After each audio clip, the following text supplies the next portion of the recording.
আলহামদুলিল্লাহ রাব্বিল আলামিন ওয়াসসালাতু ওয়াসসালামু আলা আশরাফিল আম্বিয়া ওয়াল মুরসালিন নবিয়িনা মুহাম্মদ ওয়া আলিহি ওয়া আসহাবিহি আজমাইন আম্মা বাদ। সমস্ত প্রশংসা মহান মালিক রব্বুল আলামিনের জন্য। দরুদ এবং সালাম নাজিল হোক তারই প্রিয় রাসূল মুহাম্মদ মুস্তাফা সাল্লাল্লাহু আলাইহি ওয়াসাল্লাম, তার প্রতি এবং তার আলো আসহাব সকলের প্রতি। সম্মানিত ভাই বন্ধুগণ, আজ আমরা আলোচনা করব ইনশাআল্লাহ বরকতের চাবিসমূহ বিষয়ে। বরকত শব্দের অর্থ হলো কল্যাণ বেশি হওয়া, যে কোনো কিছুতে আল্লাহর পক্ষ থেকে কল্যাণ যুক্ত হওয়া, এটা হলো বরকত। অতএব আমাদের জীবনে, আমাদের আমলে, আমাদের রুজিতে, আমাদের ইনকামে, আমাদের সন্তান সন্ততিতে, আমাদের সব কিছুতে আল্লাহ সুবহানাহু ওয়া তাআলার পক্ষ থেকে বরকত আসবে। বেশ কিছু আমল আছে, সে আমলগুলো করলে এগুলোকে আমরা এক কথায় বলতে পারি বরকতের 10টি চাবি। এই চাবিগুলো যদি আমরা ব্যবহার করি তাহলে ইনশাআল্লাহ বিদিল্লাহ আমাদের জীবন বরকতময় হয়ে যাবে। তার ভিতরে 1 নম্বরের চাবি হলো বরকতের ঈমান এবং তাকওয়া।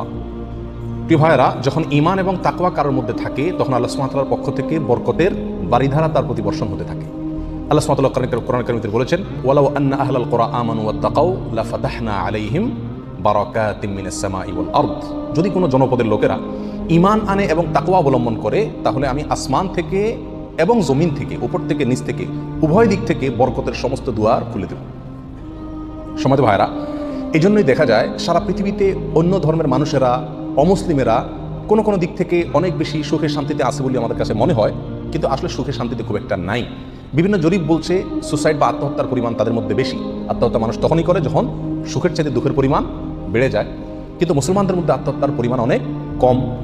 মুসলমানরা বেশিরভাগই গরিব, অভাবী, তারপরেও তাদের মধ্যে আত্মহত্যার পরিমাণ কম। এটা একটা আলামত যে তাদের জীবনে কি আছে, বরকত আছে। কারণ ঈমান সামান্য হলেও আছে। আর যার জীবনে ঈমান নাই তাকে দেখবেন যে অনেক আট্টালিকাতে সে আছে, সুখের শান্তির অনেক উপকরণ তার কাছে আছে, কিন্তু আসলে সুখ শান্তিতে খুব একটা সে নাই, কারণ তার জীবনে কি নাই, বরকত নাই। এই জন্য কেউ যদি ঈমান আনে আর তাকওয়া অবলম্বন করে, এই দুটো জিনিস যদি কারোর ভিতরে থাকে তাহলে আল্লাহ সুবহানাহু ওয়া তাআলার ওয়াদা হলো আসমান এবং জমিন থেকে বরকতের সমস্ত দুয়ারগুলো তার জন্য কি করে দেওয়া হবে, খুলে দেওয়া হবে। এই জন্য ভাই, ঈমানকে খালেস করতে হবে শিরক থেকে, কুফরি থেকে, নেফাকি থেকে। শিরক, কুফর, নেফাক এগুলো থেকে ঈমানকে পরিচ্ছন্ন করতে হবে আর তাকওয়া অবলম্বন করতে হবে। তাকওয়া কি? তাকওয়া হলো আল্লাহর ভয়ে যে কোনো হারাম কাজ থেকে বেঁচে থাকা। আল্লাহর ভয়ে যদি আমি হারাম কাজ থেকে বেঁচে থাকার মানসিকতা আমার ভিতরে থাকে, যার ভিতরে যত বেশি থাকবে আল্লাহ সুবহানাহু ওয়া তাআলা তার জীবনকে তত বেশি বরকতময় করে দিবেন। বরকতের 2 নম্বর চাবি হলো যে কোনো কাজের শুরুতে বিসমিল্লাহ বলা। যে কোনো কাজের শুরুতে কি করা? বিসমিল্লাহ বলা।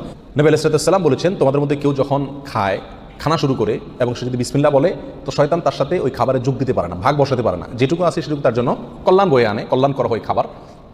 অনুরূপভাবে কেউ যদি বাসা বাড়িতে প্রবেশ করে বিসমিল্লাহ বলে ঢুকে, তাহলে সেই ঢুকার সময় তার সাথে কি হতে পারে না, শয়তান যোগ দিতে পারে না।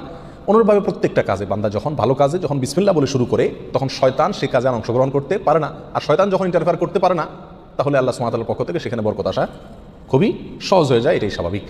অতএব বিসমিল্লাহর পরিমাণ বেশি বলা। 3 নম্বর বরকতের চাবি হলো ভাই কোরআনে কারিমের সাথে সম্পৃক্ততা বাড়ানো। যে যত বেশি কোরআনের সাথে সম্পর্ক গড়বে তার জীবনে তত বেশি বরকত নেমে আসবে। যে ঘরে কোরআন তেলাওয়াত হবে, কোরআনের চর্চা হবে, কোরআনের শেখা হবে, কোরআন বুঝাবুঝি হবে, কোরআনের উপর আমল করার প্রবণতা থাকবে, অভ্যাস থাকবে, সেই ঘরে আল্লাহ সুবহানাহু ওয়া তাআলার বরকত তত বেশি আসবে। আল্লাহ সুবহানাহু ওয়া তাআলা কোরআন কারিমের ভিতরে বলেছেন, ওয়াহাদা কিতাবুন আনজালনাহু মুবারাক। কোরআনে কারিমকে আল্লাহ সুবহানাহু ওয়া তাআলা কোরআনের বহু জায়গায় বলেছেন যে এটা কিতাবে মুবারাক। এই কোরআনটা হলো কি? বরকতময়। অতএব এর সাথে যে যত বেশি সম্পৃক্ত হবে তত বেশি তার জীবন কি হবে?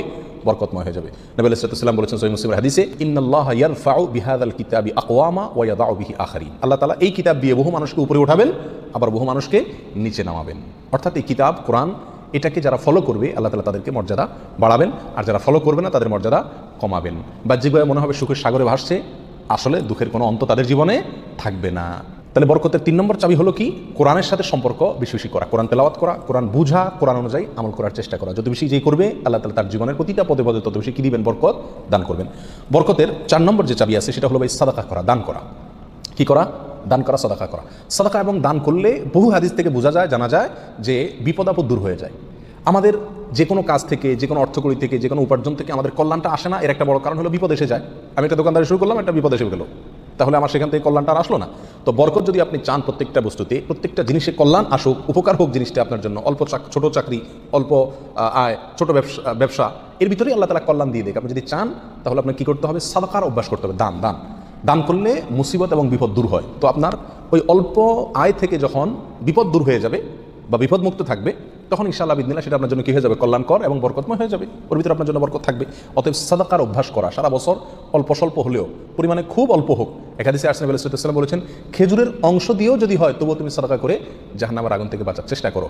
বিপদ থেকে রক্ষার জন্য আমরা সাধ্য অনুযায়ী সাদকা করব, অনেক বেশি করা কোনো জরুরি না। প্রতিদিন সাদকা করা একটা জটিল বিষয়, অনেক সময় প্রতিদিন আমি অভাবী লোক পাইও না, তাহলে একটা বাক্স রাখতে পারি বাসায়, যে প্রতিদিন আমি সেখানে 1 টাকা রাখবো, 2 টাকা রাখবো, যতটুকু সাধ্যগুলো ততটুকু রাখবো, তাহলে নিয়মিত আমি দানের সওয়াবটা পেয়ে গেলাম। এই টাকাটা অভাবী লোকের, পরে কয়েকদিন পর পর খুলে আমি দিয়ে দিলাম মানুষটি, তাহলে প্রতিদিন সৎকার আমলটা হয়ে গেল। এবং সৎকার নিয়মিত করলে কি হয়, বরকত প্রত্যেকটা ক্ষেত্রে নেমে আসে। নাম্বার 5, বরকতের 5 নম্বর চাবি হলো ভাই, আত্মীয় স্বজনের সাথে সম্পর্ক ভালো রাখা। এটা বহুল পরীক্ষিত একটি আমল ভাই। আত্মীয় স্বজনের সাথে যে যত বেশি সম্পর্ক ভালো রাখে, মা বাপ, ভাই বোন, ফুফু, চাচা, কাছের লোকজন, রক্ত সম্পর্কীয় লোক যারা, বিশেষ করে তাদের সাথে যে যত বেশি সম্পর্ক ভালো রাখে এবং তাদের সাথে সম্পর্ককে নষ্ট করে না, তারা যদি দুর্ব্যবহার করে তো নিজের পক্ষ থেকে ভালো ব্যবহার করার চেষ্টা করে, তো এই লোকের জীবনে আল্লাহ তাআলা বরকত দান করেন। এটা পরীক্ষিত বিষয়। অতএব এই চাবিটি বরকতের, এটা খুবই গুরুত্বপূর্ণ। 5 নম্বর, অর্থাৎ আত্মীয় স্বজনের সাথে, রক্ত সম্পর্কীয় লোকদের সাথে কী করতে হবে, সম্পর্ক সবসময় বিল্ড আপ করার চেষ্টা করতে হবে, তাদের খোঁজখবর নিতে হবে, সাধ্য অনুযায়ী তাদের পাশে দাঁড়াতে হবে। যদি পাশে দাঁড়াতে নাও পারেন, অন্তত সম্পর্কটাকে কী করতে হবে, ভালো রাখার চেষ্টা করে যেতে হবে। নাম্বার 6, বরকতের 6 নম্বর চাবি হলো ভাই, সকালবেলায় ভোরে ভোরে কাজে যাওয়া। নবী আলাইহিস সালাম দোয়া করেছেন, আল্লাহুম্মা বারিক লি উম্মতি ফি বুকুরিহা, আল্লাহ আমার উম্মতকে সকালবেলা আপনি বরকত দান করবেন। অন্য এক রাওয়ায়াতে আসছে বুরিক লি উম্মতি ফি বুকুরিহা, তিনি বলেছেন আমার উম্মতের জন্য সকালবেলার সময়টাতে বরকত দেওয়া হয়েছে। অতএব সকালের সময়টাতে আপনি ঘুমায় থাকেন, তাহলে বরকত কোত্থেকে আসবে? এই টাইমটাতে কাজ করতে হবে। এবং কিছু কিছু কাজ আছে, কিছু কিছু পেশা আছে যে সকালবেলা করার মতন, আপনি মার্কেটের দোকান আছে, সকালে ভোরে খোলার সিস্টেম নাই, তাহলে সেটা তো আপনি খুলবেন না, কিন্তু অন্তত তার প্রস্তুতি, প্রাক প্রস্তুতিগুলো সকাল থেকে হয়ে যাওয়া উচিত। এবং সকালের টাইমটা আসলে ঘুমের কোনো উপযুক্ত টাইম না। আপনি রাতে ভালো করে ঘুমান, বেশি করে ঘুমান, সকালে ঘুমাবেন না, দুপুরে ঘুমান, কিন্তু সকালে ঘুম এটা কোনো প্রশংসনীয় ঘুম নয়, স্বাস্থ্যের জন্য ভালো নয়, ইসলামী দৃষ্টি থেকেও খুব বেশি প্রশংসনীয় নয়। এই জন্য সকালবেলা যদি কাজে বের হওয়া যায়, তাহলে ইনশাআল্লাহ জীবনে কি আসবে, বরকত আসবে। যে কাজই করেন আপনি সকালবেলা, সেই কাজ আল্লাহ তাআলা কি দিবেন, বরকত দান করবেন। নাম্বার 7, বরকতের 7 নম্বর চাবি হলো ভাই, নিজে 5 ওয়াক্ত সালাত আদায় করতে হবে এবং পরিবারের লোকদেরকে সালাতের নির্দেশ করতে হবে। বহু লোক নিজে নামাজ পড়ে, কিন্তু বাচ্চা কাচ্চা, ফ্যামিলির লোকজন তারা নামাজ পড়ছে কিনা সে বিষয়ে কী করে না, খবর রাখে না। আল্লাহ সুবহানাহু ওয়া তাআলা কোরআন কারীমে বলেছেন, ওয়া উমুর আহলাকা বিস-সালাত, তুমি তোমার পরিবারকে নামাজের নির্দেশ করো, নিজে তো পড়তেই হবে, পরিবারকেও নির্দেশ করো, ওয়াসতাবির আলাইহা, এবং এটার উপর অটল থাকো, ধরে রাখো এটাকে। তাহলে কি হবে, লা নাসআলুকা রিজকা, আমি তোমাদের কাছ থেকে, আল্লাহ বলছেন আমি তোমাদের কাছ থেকে রিজিক চাই না, নাহনু নারযুকুকা ওয়াল আকিবাতু লিত-তাকওয়া, বরং এই কাজ করলে, আমল করলে আমি তোমাদেরকে রিজিক দিব, বরকত চলে আসবে ইনশাআল্লাহ। নামাজ নিজে পড়তে হবে এবং পরিবারকে নামাজের নির্দেশ করতে হবে। নাম্বার 8, বরকতের 8 নম্বর চাবি হলো ভাই, তাওয়াক্কুল করা, আল্লাহর উপরে, আল্লাহর উপরে ভরসা করা। মুমিন যত বেশি আল্লাহর উপরে ভরসা করবে, আল্লাহ তাআলা তত বেশি তাকে সাহায্য করবেন। আর আল্লাহর প্রতি ভরসা যত কমে যাবে, আস্থা যত কমে যাবে, নির্ভরতা যত কমে যাবে, দুনিয়ার কোনো বস্তুর প্রতি যখন আস্থা বেশি হয়ে যাবে, আল্লাহ তাআলা তাকে ওই বস্তুর হাতেই বিদ্যুৎ করে ছাড়েন। এটাই আল্লাহ সুবহানাহু ওয়া তাআলার সুন্নাহ। যার কারণে আল্লাহর প্রতি যে যত বেশি তাওয়াক্কুল করে, আল্লাহ তাআলা তাকে তত বেশি উদ্ধার করেন এবং সাহায্য করেন। বরকতের জন্য এটা একটা অন্যতম উপায়, যে যত বেশি আল্লাহর উপরে ভরসা করবে, বিশেষ করে রিজিকের ব্যাপারে, তত বেশি আল্লাহ সুবহানাহু ওয়া তাআলার পক্ষ থেকে কি আসবে, বরকত আসবে। একটু কোনো কারণে আমাদের ইনকামের উপরে চাপ আসলে, প্রেশার আসলে আমরা অস্থির হয়ে যাই, হাউতাশ হয়ে যাই, নিরাশ হয়ে যাই, অনেকে তো আজেবাজে মন্তব্য করা শুরু করি, আল্লাহর উপর তাওয়াক্কুল থাকে না। তো আসবে কোত্থেকে রিজিক? রিজিক আসবে তখন যদি আল্লাহর উপরে ভরসাটা পূর্ণ মাত্রায় থাকে। নবী আলাইহিস সালাম বলেছেন, লাউ তাওয়াক্কালতুম আলাল্লাহি হাক্কা তাওয়াক্কুলিহি, আল্লাহর প্রতি যেরকম ভরসা রাখা দরকার, যেরকম আস্থা রাখা দরকার, তোমরা যদি সেই মাপের আস্থা রাখতে পারো, নির্ভরতা আল্লাহর উপরে তোমরা রাখতে পারো, তাহলে কি হবে, লা রাযাকাকুম কামা ইয়ারযুকুত তাইর, আল্লাহ তাআলা পাখিকে যেভাবে রিজিক দেন তোমাদেরকে সেভাবে রিজিক দিবেন। সারপ্রাইজ রিজিক, কল্পনাও করতে পারবে না কোথায় আল্লাহ রিজিকের ব্যবস্থা করে রাখছে। এরকম বরকত জীবনে নেমে আসবে যদি কি করা হয়, আল্লাহর উপরে পরিপূর্ণ তাকওয়া, এই তাওয়াক্কুল অবলম্বন করা হয়। বরকতের জন্য 9 নম্বর আমল হলো বেশি বেশি ইস্তেগফার করা। কি করা ভাই? ইস্তেগফার করা। ইস্তেগফার, উঠতে চলতে ফিরতে সব সময় ইস্তেগফার করা। আস্তাগফিরুল্লাহ ওয়া আতুবু ইলাইহি, আস্তাগফিরুল্লাহাল্লাযী লা ইলাহা ইল্লা হুয়াল হাইয়ুল কাইয়্যুম ওয়া আতুবু ইলাইহি, অথবা সাইয়্যিদুল ইস্তেগফার পড়া। কিছু না পারেন শুধু আস্তাগফিরুল্লাহ পড়া, আস্তাগফিরুল্লাহ আস্তাগফিরুল্লাহ আস্তাগফিরুল্লাহ ওয়া আতুবু ইলাইহি, এতটুকু পড়া। এবং যখন পড়বেন অর্থ বুঝে পড়বেন, আল্লাহর কাছে ক্ষমা চাচ্ছেন আপনি। আর ক্ষমা চাইলে ক্ষমা চাওয়ার মোড থাকে আলাদা। একটা মানুষের কাছে যখন মাপ চান আপনি, তখন মাপ চাওয়ার মোড ভিন্ন থাকে না। আস্তাগফিরুল্লাহ যখন বলবো তখন নিজের অপরাধের কথা স্মরণ করে, অথবা আমি যে বহু অপরাধ করি সে কথাটা মনে করে আল্লাহর কাছে ক্ষমা চাইব। যত বেশি ইস্তেগফার করবো তত বেশি রিজিক আসবে। সূরা নূহের ভিতরে আল্লাহ সুবহানাহু ওয়া তাআলা আল্লাহ নবী নূহ আলাইহিস সালাম সম্পর্কে বলেছেন যে নূহ আলাইহিস সালাম বলেছেন তার জাতিকে, ফাকুলতু আস্তাগফিরু রাব্বাকুম ইন্নাহু কানা গাফফারা। তিনি বলেন আমি আমার জাতিকে বলেছিলাম তোমরা তোমাদের রবের ইস্তেগফার করো, তোমাদের রব ক্ষমাশীল। তাহলে কি হবে ইস্তেগফার করলে? এক নম্বরে তিনি ক্ষমা করবেন, তারপরে ওয়ায়ুমদিদুকুম বিআমওয়ালিন ওয়া বানিন ওয়া ইয়াজআল লাকুম জান্নাতিন ওয়া ইয়াজআল লাকুম আনহারা।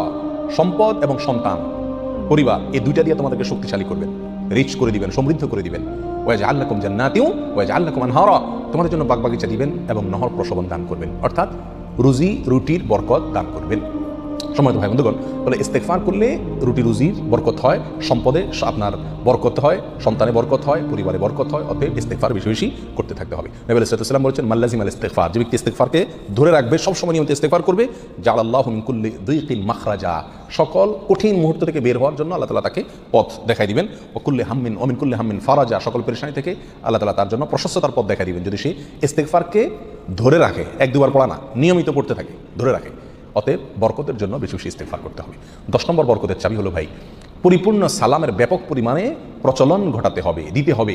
সালামের পরিপূর্ণ রূপ হলো আসসালামু আলাইকুম ওয়া রাহমাতুল্লাহি ওয়া বারাকাতুহু। এখানে আমরা সবাই জানি দোয়া করা হয়, আপনার প্রতি শান্তি বর্ষিত হোক, আল্লাহর রহমত বর্ষিত হোক এবং আল্লাহর বরকত নাজিল হোক আপনার প্রতি। তাহলে আপনি যখন কারোর প্রতি সালাম দিচ্ছেন, পূর্ণাঙ্গ সালাম, আসসালামু আলাইকুম ওয়া রাহমাতুল্লাহি ওয়া বারাকাতুহু, তার মানে আপনি কেমন যেন তার জন্য বরকতের দোয়া করছেন, শান্তির দোয়া করছেন। আর হাদিসে আসছে, কোনো মুসলিমের জন্য যদি আপনি বরকতের দোয়া করেন বা যে কোনো দোয়া করেন, তো ফেরেশতা আপনার জন্য দোয়া করে আল্লাহ এই বান্দাকেও আপনি দান করেন। তাছাড়া যাকে সালাম দিবেন তিনিও জবাব দিবেন। আপনি যেহেতু অবারাকাতু পর্যন্ত পড়বেন, তার জন্য উচিত হবে অবারাকাতু পর্যন্ত দেওয়া। সালাম যতটুকু দেওয়া হয় পরিপূর্ণ কমপক্ষে অতটুকু দিতে হয়। অতএব যত বেশি সালাম দেওয়া হবে তত বেশি ফেরেশতা আমার জন্য বরকতের দোয়া করবে, আর যাকে সালাম দিচ্ছি তিনিও করবেন। তাহলে সালামের প্রচলন ব্যাপক পরিমাণে যদি করতে পারি, তাহলে আমাদের জীবনে কি আসবে ভাই? বরকত নেমে আসবে। আর আগেই বলেছি, বরকতের অল্প বেবরকতের বহুর চাইতে উত্তম এবং শ্রেষ্ঠ। আল্লাহ তাআলা আমাদেরকে বরকতের সম্পদ দান করুক, অধিক সম্পদ নয়, বরকতের সম্পদ। আল্লাহ তাআলা আমাদের বরকতের সন্তান দান করুক, অধিক সন্তান নয়, বরকতের সন্তান। কল্যাণ যে সন্তানে আছে সেখানে অনেক বেশি হলো, কিন্তু কল্যাণ তার ভিতরে নাই, উপকারটা নাই, তাহলে এই বেশির কোনো লাভ হলো না। আল্লাহ তাআলা আমাদের গোটা জীবনকে, আমাদের উপার্জনকে, আমাদের সম্পদকে, আমাদের নেকামলকে, আমাদের সন্তান সন্ততিকে, আমাদের পরিবারকে, পরিজনকে, আমাদের চিন্তা চেতনাকে, আমাদের সব কিছুকে আল্লাহ সুবহানাহু ওয়া তাআলা বরকতময় করে দিন। সব কিছুতে আল্লাহ তাআলা কল্যাণ এবং উপকারিতা প্রচুর পরিমাণে বৃদ্ধি করে দিন। জাযাকুমুল্লাহ ওয়া আখিরু দাওয়ানা আলহামদুলিল্লাহি রাব্বিল আলামিন।